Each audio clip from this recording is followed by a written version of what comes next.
L'amour de Dieu le Père et la communion de l'Esprit Saint soient toujours avec vous. Et avec votre esprit. Nous sommes toujours dans la période de l'octave de Pâques. Nous disons, c'est toujours Pâques qui continue. Et le Seigneur va se manifester à Marie-Madeleine. Nous demandons qu'il se manifeste à nous, à travers tous ces visages que nous rencontrons. Quand c'est parfois un inconnu, peut-être qui nous côtoie, comme Madeleine, qui pensait avoir rencontré l'inconnu. Nous allons demander quand cet inconnu, le Seigneur se manifeste encore aujourd'hui. Nous sommes en communion avec toute l'Église qui continue à prier pour le repos de l'âme de Pape François. Nous demandons que ce qu'il a pu nous montrer comme visage du Christ puisse encore être le visage que les hommes de notre temps peuvent voir en ce Jésus ressuscité. Demandons pardon quand nous n'avons pas su donc reconnaître Jésus en cet inconnu que nous avons rencontré aujourd'hui.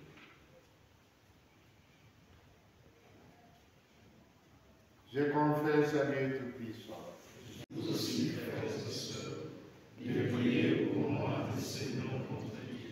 Que Dieu Tout-Puissant nous fasse miséricorde, qu'il nous pardonne nos péchés et nous conduise à la vie éternelle.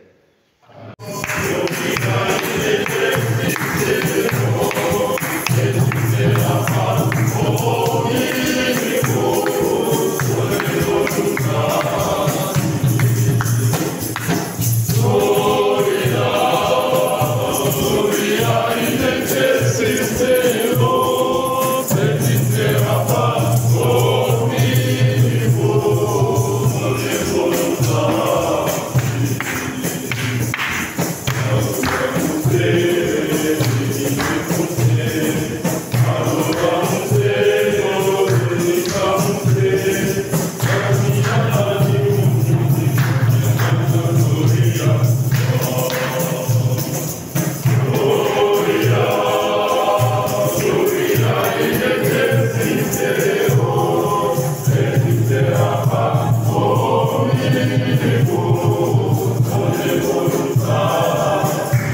pour ton serviteur, le pape François.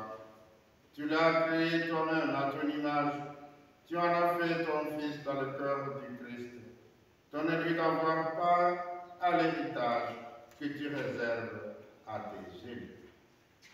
À Jésus-Christ, ton Fils, notre Seigneur, notre Dieu, qui vit et règne avec toi dans le Saint-Esprit, Dieu, pour les siècles des siècles. Amen. Liturgie de la parole. Première lecture. Lecture du livre des Actes des Apôtres, chapitre 2, du 36e au 41e verset. Le jour de la Pentecôte, Pierre disait à la foule: que tout le peuple d'Israël en ait la certitude. C'est même Jésus que vous avez crucifié. Dieu a fait de lui le Seigneur et le Christ. Ceux qui l'entendaient furent remués jusqu'au fond. De même, il dit à Pierre et aux autres apôtres: frères, que devons-nous faire? Pierre leur répondit: convertissez-vous et que chacun de vous se fasse baptiser au nom de Jésus-Christ pour obtenir le pardon de ses péchés. Vous recevrez alors le don du Saint-Esprit. C'est pour vous que Dieu a fait cette promesse, pour vos enfants et pour tous ceux qui sont morts, tous ceux que le Seigneur notre Dieu appellera. Pierre trouva encore beaucoup d'autres paroles pour les appuyer. Et il les exhortait ainsi: détournez-vous de cette génération égarée et vous serez sauvés. Alors, ceux qui avaient accueilli la parole de Pierre se firent baptiser. La communauté s'augmenta ce jour-là d'environ 3000 personnes.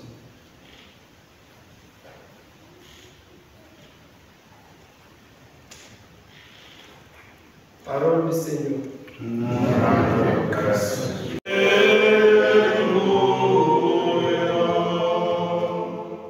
Le Seigneur soit avec vous. Et avec votre esprit. Bonne nouvelle de Jésus-Christ selon saint Jean. Gloire à toi, Seigneur. Marie-Madeleine restait là dehors à pleurer devant le tombeau. Elle se penche vers l'intérieur tout en larmes, et à l'endroit où le corps de Jésus avait été déposé, elle aperçoit deux anges vêtus de blanc, assis l'un à la tête et l'autre aux pieds. Ils lui demandent: femme, pourquoi pleures-tu? Elle leur répond: on a enlevé le Seigneur mon maître, et je ne sais pas où on l'a mis. Tout en disant cela, elle se retourne et aperçoit Jésus qui était là. Mais elle ne savait pas que c'était Jésus. Il lui demande: femme, pourquoi pleures-tu? Qui cherches-tu? Le prenant pour le gardien, elle lui répond: si c'est toi qui l'as emporté, dis-moi où tu l'as mis, et moi, je le reprends. Jésus lui dit alors: Marie. Elle se tourne vers lui et lui dit: Raboun, ce qui veut dire maître dans la langue de Juif. Jésus répond: cesse de me tenir, je ne suis pas encore monté vers le Père. Va plutôt trouver mes frères pour leur dire que je monte vers mon Père et votre Père, vers mon Dieu et votre Dieu. Marie-Madeleine s'en va donc annoncer aux disciples: j'ai vu le Seigneur et voilà ce qu'il m'a dit. Acclamons la parole du Seigneur. Centre ce personnage de Marie-Madeleine. Certainement que si c'était le jour de sa fête, nous aurions bien développé ce personnage de Marie-Madeleine. Mais aujourd'hui, c'est d'abord la résurrection qui compte. Mais surtout, ce qu'il y a comme personnage, Marie-Madeleine est tout petit peu controversée. Elle est identifiée à toute figure par la foi chrétienne. Et les recherches actuelles ils sont en train de lui donner heureusement une meilleure place, sa place, vraiment. Et nous savons que dans la tradition orientale, la tradition, c'est nos chrétiens, nos frères chrétiens d'Orient, l'avaient déjà élevé au titre de l'apôtre des apôtres. Donc celle qui a été envoyée vers les apôtres. Et le récit d'aujourd'hui le dit effectivement. Jésus a envoyé Marie-Madeleine vers les apôtres. Donc elle est l'apôtre des apôtres. Envoyée vers les apôtres. Et ce personnage, effectivement, gagne du poids encore aujourd'hui que les recherches, même archéologiques, ont découvert qu'il y a même, si vous voulez la voir, vous allez les retrouver dans les apocryphes. Attention, qui ne sont pas peut-être des textes qui sont dénués de pertinence. Au contraire, même les recherches archéologiques montrent que ce sont des textes plus originaux même que les évangiles que nous avons aujourd'hui. Donc, allez-y, par curiosité, voir cet évangile de Marie-Madeleine. Et dans cet évangile, j'ai toujours aimé le passage là où effectivement, même les Simon-Pierre sont très curieux de venir lui demander. Alors Marie-Madeleine, c'est toi qui as vu la première, hein? Est-ce que tu connais encore mieux ce détail? Et alors, le Pierre était assez curieux de vouloir connaître plus de détails sur la résurrection de Christ. Mais c'est pas ça. Plus de détails sur la résurrection de Christ. Si nous voulons les demander dans une curiosité moderne, effectivement, nous n'allons pas donner à Marie-Madeleine une caméra pour dire qu'elle aurait peut-être caméré quand Jésus est ressuscité, je ne sais pas. Non, ce n'est pas ça l'important. L'important, c'est l'expérience que Jésus lui donne de vivre. Ça, c'est le plus important. Parce que tout ce qu'on peut raconter de Madeleine, de la résurrection, mais c'est d'abord l'expérience qu'elle a vécue. Cet amour indéfectible qui l'amène à chercher Jésus, même au-delà de la tombe et de la mort. C'était déjà ce qui comptait beaucoup plus. Donc, ne demandons pas à Marie-Madeleine beaucoup plus ce qu'elle ne peut peut-être donner, mais demandons-lui d'abord ce qu'elle a comme expérience de cette résurrection. Et j'aime toujours la séquence de Pâques, quand on dit « Raconte-nous, Marie, qu'as-tu vu sur le chemin de retour ?» Voilà. Cette séquence est intéressante parce que, effectivement, elle met en scène un peu cette dame qui a pu découvrir le Christ. Non pas nécessairement par l'événement qui serait juste de la tombe, mais sa propre expérience. Son amour qui va jusqu'à chercher le Christ, jusqu'à s'approprier le Christ. Vous voyez, qu'une femme demande que c'est elle qui peut aller déterrer quelqu'un. C'est quand même curieux. Alors, déjà, elle ne participe pas à l'enterrement. Comment elle peut aller déterrer Jésus pour voir Jésus? Où est-ce qu'on a vu? Mais c'est peut-être tout ce qui venait vraiment de son cœur.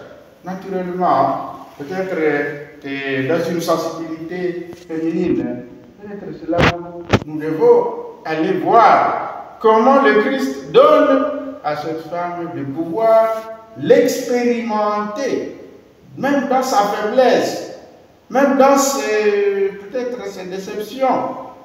À tout cela, elle est en train d'expérimenter la résurrection du Christ.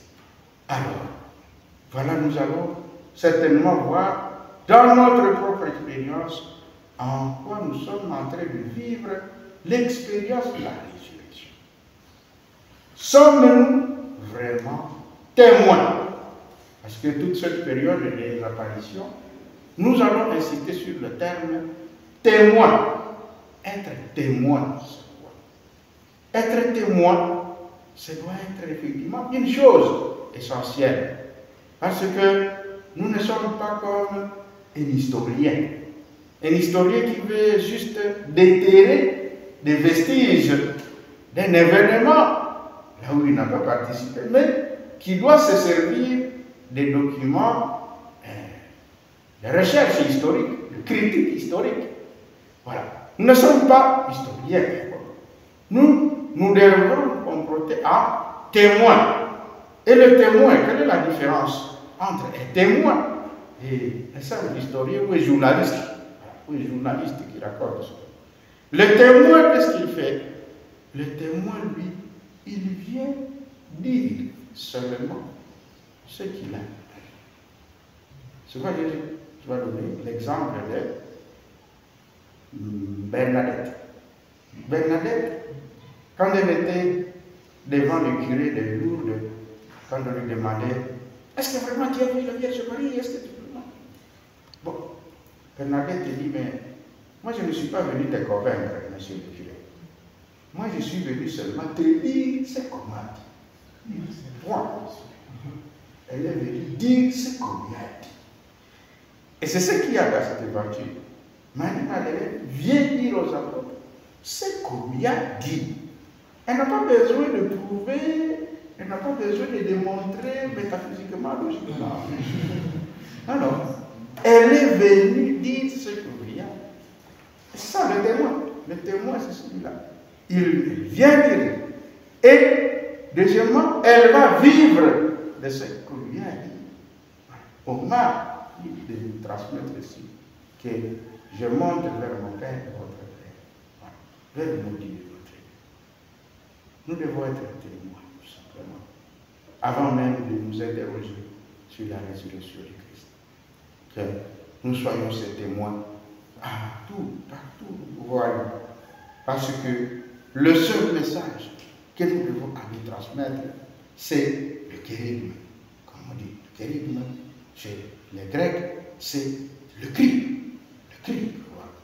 C'est comme les slogans que nous avons dans nos groupes. Voilà. Si vous dites Boboto, c'est ça le cri. Et pour nous aujourd'hui, la résurrection, c'est de dire, il est ressuscité. C'est ça le cri. Nous devons crier partout. On n'a pas besoin d'aller prouver ça. Crions partout. Ce cri-là, le kérigme-là. Et que nous puissions vivre intensement dans notre vie. Demandons au Seigneur de continuer à nous accompagner sur nos routes, partout où nous rencontrons l'inconnu qui peut nous révéler certainement l'expérience que nous vivons du Christ. Cet inconnu qui va prononcer notre nom. Parce que Jésus, quand il a dit Marie, effectivement, c'est comme si, quand vous rencontrez quelqu'un, et tu ne sembles pas le connaître, mais quand même, toi aussi. Et alors, c'est déjà l'interpellation de l'inconnu que ça puisse nous aider à vivre davantage encore l'expérience de la résurrection de Christ. Seigneur, sois avec vous. Et avec vous.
Avec tous ces témoins qu'il a rencontrés dans notre monde durant ce pontificat. Priez, frères et sœurs, que nos sacrifices qui ont sur le vôtre soient agréables à Dieu le Père Tout-Puissant. Que le Seigneur soit avec nous. ce sacrifice louange à la gloire de son nom, pour montrer grâce et toute l'Église. Reçois avec bonté, Seigneur, les offrandes de ton peuple. Garde-les sous ta protection, pour qu'ils ne gardent aucun de tes biens que tu lui donnes, et qu'ils ne découvrent ce qui demeure toujours. Par Jésus, le Christ, notre Seigneur. Amen. Le Seigneur soit avec vous. Et avec votre esprit, nous les donnons vers le Seigneur. Grâce au Seigneur notre Dieu. Cela est juste et bon. Vraiment, il est juste et bon de te rendre gloire et t'offrir notre action de grâce, toujours et à tout lieu. Te glorifier, Seigneur, en tout temps, mais plus encore en ce jour où le Christ, notre Pâque, a été immolé. Car il est l'agneau véritable qui a enlevé le péché du monde. En mourant, il a détruit notre monde. En ressuscitant, il nous a rendu la vie. C'est pourquoi le peuple du baptisé, notre la joie pascale, exulte par toute la terre, tandis que les anges dans le ciel chantent sans fin l'hymne de ta gloire.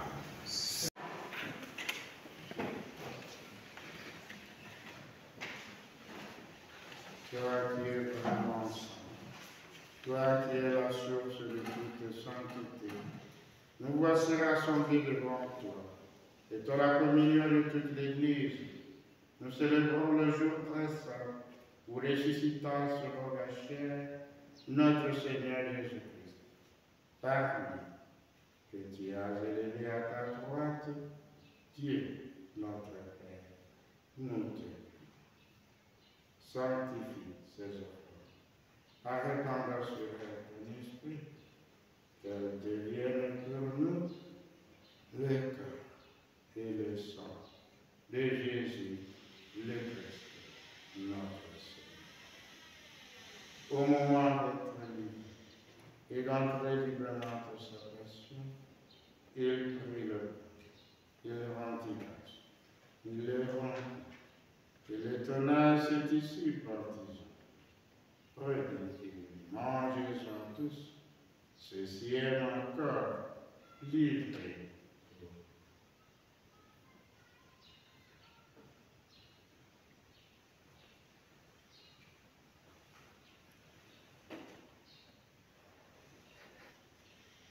De même, après le repas, il prit la coupe, de nouveau et rendit grâce, la donna à ses disciples en disant, prenez et buvez-en tous, car ceci est la coupe de mon sang, le sang de l'alliance nouvelle et éternelle, qui sera versé pour vous et pour la multitude en rémission des péchés.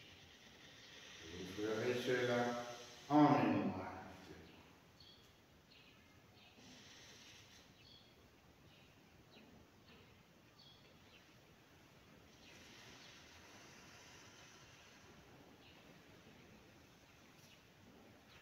Amen.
qu'en ayant part au corps et au sang du Christ, nous soyons rassemblés par l'Esprit Saint en un seul.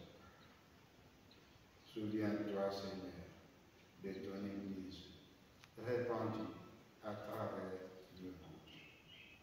Fais-la grandir dans ta charité avec notre évêque Sikulu Melchisédek, tous les prêtres, les diacres, tous ceux qui ont la charge de ton peuple. Souviens-toi de ce que tu as fait naître à la fête de Pâques, de l'eau et de l'Esprit, pour une vie nouvelle dans le Christ.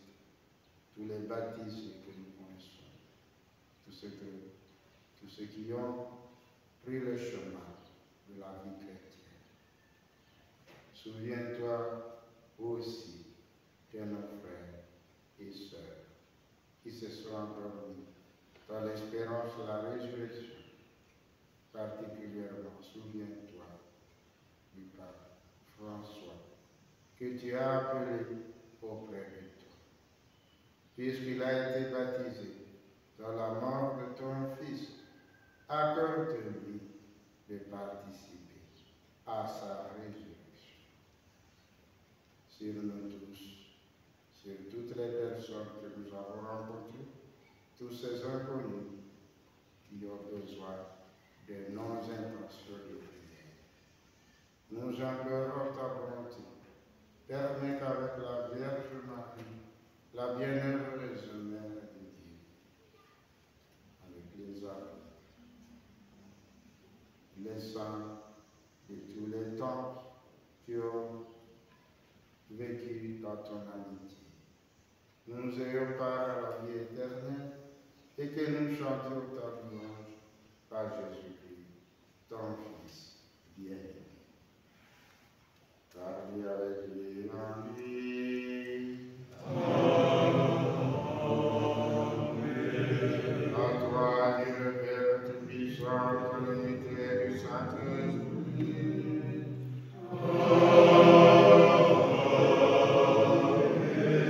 Tout honneur et toute gloire pour les siècles des siècles.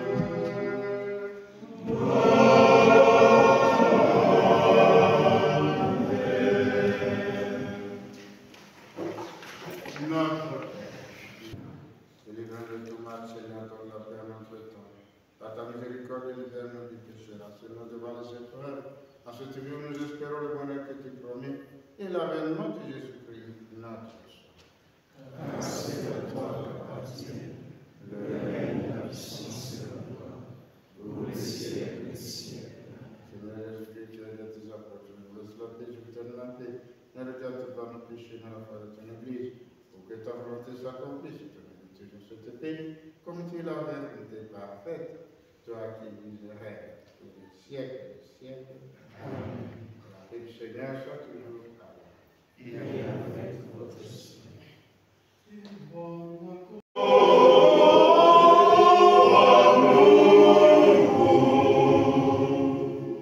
Voici l'agneau de Dieu, celui qui enlève le péché du monde, les auditeurs fraternels, c'est l'agneau. Seigneur, je ne suis pas digne de te recevoir, mais dis seulement une parole et je serai guéri. Que le corps et le sang du Christ entretiennent en nous la vie. Amen. Amen.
Prions le Seigneur.